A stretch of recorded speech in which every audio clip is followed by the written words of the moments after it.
warahmatullahi wabarakatuh. Alhamdulillahi wa kafa wa salatu wassalamu ala sayyidil habibil mustafa wa ala alihi wa ashabihi ahli sidqi wal wafa ba'd. Para sahabat, para suker mania yang dimuliakan Allah Subhanahu wa taala.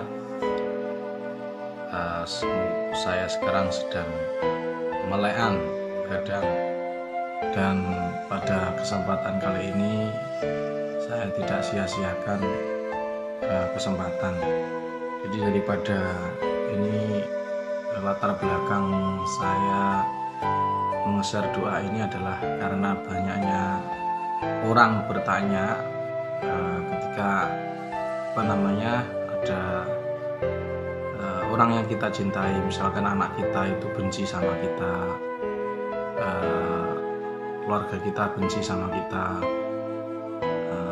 maka bagaimanakah doanya seperti itu?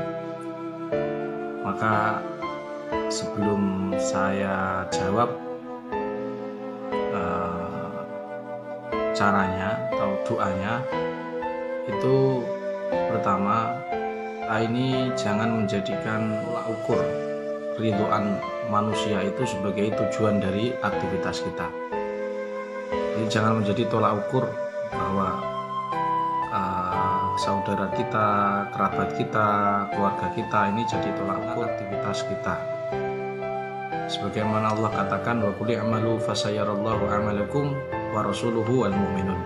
Cukuplah Allah dan Rasulnya sebagai kita tolak ukur kita beramal, dan orang-orang yang mukmin, orang-orang yang soleh sebagai tolak ukur semua aktivitas. Selama Allah dan Rasulnya, begitu orang-orang soleh itu ridho, kita lanjut gitu. Meskipun banyak di antara keluarga kita yang tidak setuju apa yang kita lakukan. Tentu yang kita lakukan ini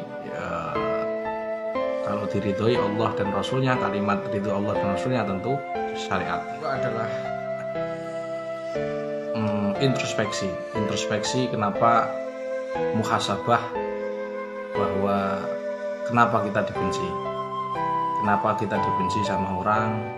Apakah kita melakukan kebohongan, atau kita melakukan hal yang keji, atau kita ini egois, atau kita ini sombong, dan lain sebagainya. Harus introspeksi. Nah, setelah kita proses itu, setelah kita introspeksi, dan setelah kita menjadikan Allah dan Rasulnya sebagai tujuan, dan kita introspeksi, kayaknya tidak ada masalah. Tidak ada masalah. Maka yang ketiga prosesnya adalah cari evaluasi atau deteksi gangguan apa yang menimpa keluargamu. Kenapa? Jadi kita ini sebagai orang muslim tidak boleh berpikir mistik. Tetapi kalau kita juga sebagai orang muslim tidak boleh juga mengingkari adanya hal-hal yang gaib, semisal sihir. Sebagaimana orang-orang Mu'tazilah, filsafat, orang-orang sains tidak mempercayai itu. Maka deteksi apakah ada kemungkinan sihirnya, atau kemungkinan orang yang tidak mencintai keluarga kita ini, tidak mencintai kita itu ada faktor ketempelan atau gangguan jin atau gangguan setan. Karena kita tahu Allah Subhanahu wa taala mengatakan yuridu syaitanu ayyuqi'a bainakumul adawatal baghdha. Setan yang membisikkan di hati pikiran kita inilah yang membuat keluarga kita, orang-orang saling mengasihi itu bermusuhan. Nah, bagaimana cara deteksinya?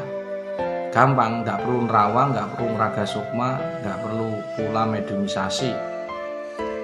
Cukup kita arahkan tangan kita keadaan rileks dan terus berzikir pada Allah. Caranya adalah, kalau memang dalam diri kalian atau diri orang keluarga kalian kena sihir, cukup dengan membaca doa, tenangkan pikiran, menghadap kiblat, wudu. Alhamdulillahirrabbilalamin. Allahumma salli ala sayyidina Muhammad wa ala ali sayyidina Muhammad. Ya Allah, jika dalam tubuh hamba ini ada gangguan jin dan keluarga hamba ada gangguan sihir atau gangguan gaib, perlihatkanlah kepada hamba pusat gangguan tersebut. Diulangi 3 kali. Kemudian Anda membaca akhir dari surat Yasin, innama amruhu idza arada syai'an ay yaqula lahu kun fayakun subhanalladzi biyadihi malakutu kulli syai'in wa ilaihi turja'un. Kemudian Anda ikhlaskan, pasrahkan kepada Allah. Allah akan memperlihatkan kepada Anda pusat gangguan itu jika Allah ngizini. Setelah Allah ngizini, kamu deteksi kemana dia. Nah, seandainya kamu ketarik ke depan rumah, biasanya itu ada unsur sihir. Berarti selama ini keluargamu gak rukun, cekcok dan sebagainya, itu ada faktor sihirnya. Nah, kalau kamu deteksi atau saudaramu tadi deteksi, temanmu atau keluargamu deteksi di kamar, maka maknanya itu murni ketempelan, jadi nggak ada unsur sihirnya. Dan tentu ketempelan itu berefek pada gangguan medis, misalkan kepala pusing, dada sesak, sakit gigi 3 bulan, berdengung, asam lambung, nyeri di ulu hati, kemudian atau kaki tengahnya tidak bisa makhlul qiyam dan lain sebagainya. Kalau sihir itu keluhannya di paling belakang tubuh kita.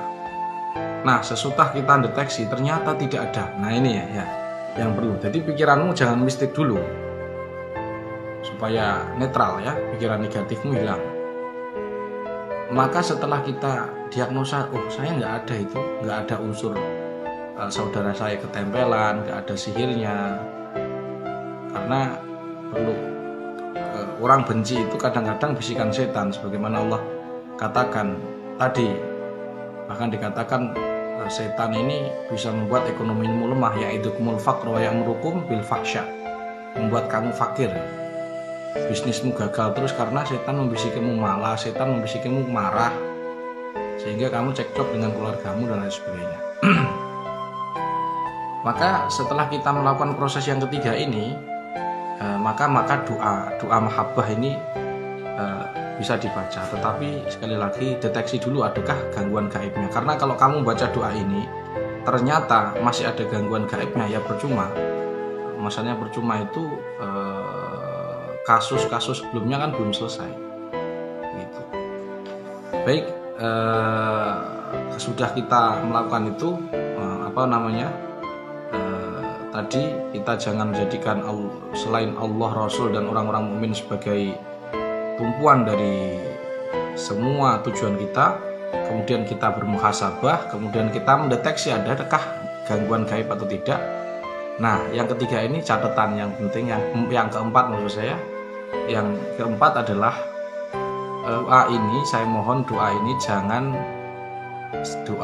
jangan sampai digunakan untuk hal-hal yang negatif. Contoh, menyukai istri orang. Nah, menyukai istri orang jangan sampai. Atau pokoknya hal-hal yang tidak diridhoi Allah gitu. Nah, ini mahabbah ampuh ini untuk istri kita gitu loh. Jadi jangan salah digunakan. Maksud saya mahabbah itu bukan tiwalah, bukan pengasihan, bukan pelet yang pakai kodam atau pakai black magic ya. Tapi ini murni kita memakai ayat dan siri dari ayat itu sendiri. Dan ini sudah diceribah oleh para kiai-kiai sepuh ya. Tapi saya bongkar ini, tidak usah pelatihan 300.000 juga. Kemahalan ya, atau pelatihan lanjutan lagi tidak usah. Baik, apakah doanya? Jadi caranya itu bisa dicatat ya. Caranya itu yaitu kita mengambil satu ayat untuk berapa keinginan kita, sebagaimana Abu ya Sayyid Ali Al-Miki mengatakan khud masya ila masya ala masya kita. Ambillah Al-Quran itu semaumu dan untuk apa yang kamu mau. Yaitu caranya adalah siapkan air semacam ini, terserah ini. Kalau saya minumannya air ruqyah, minuman keluarga saya itu air ruqyah. Jadi kalau ada yang tidak mau diruqyah, saya tiap hari diruqyah, maksudnya air ruqyah. Bismillahirrahmanirrahim. Ini asli, artinya tidak saya menganjurkan ruqyah terus kemudian saya tidak ruqyah, tidak. Siapkan air ya, siapkan air. Caranya adalah dengan membaca surat Yasin ayat 72.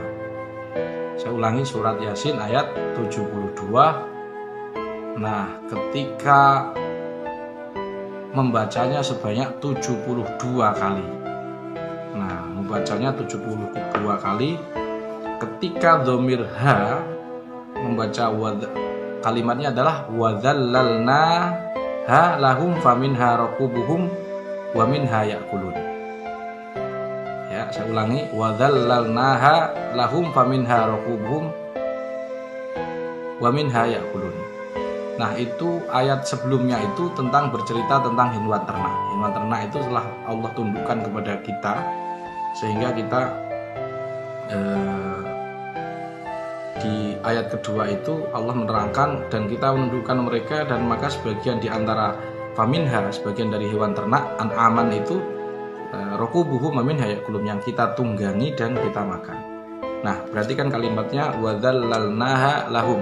Nah, ini ketika lafadz ha itu sangat seharusnya kalau di ayat itu adalah hewan ternak. Ketika membaca itu kamu konsentrasi kepada orang yang kamu cintai.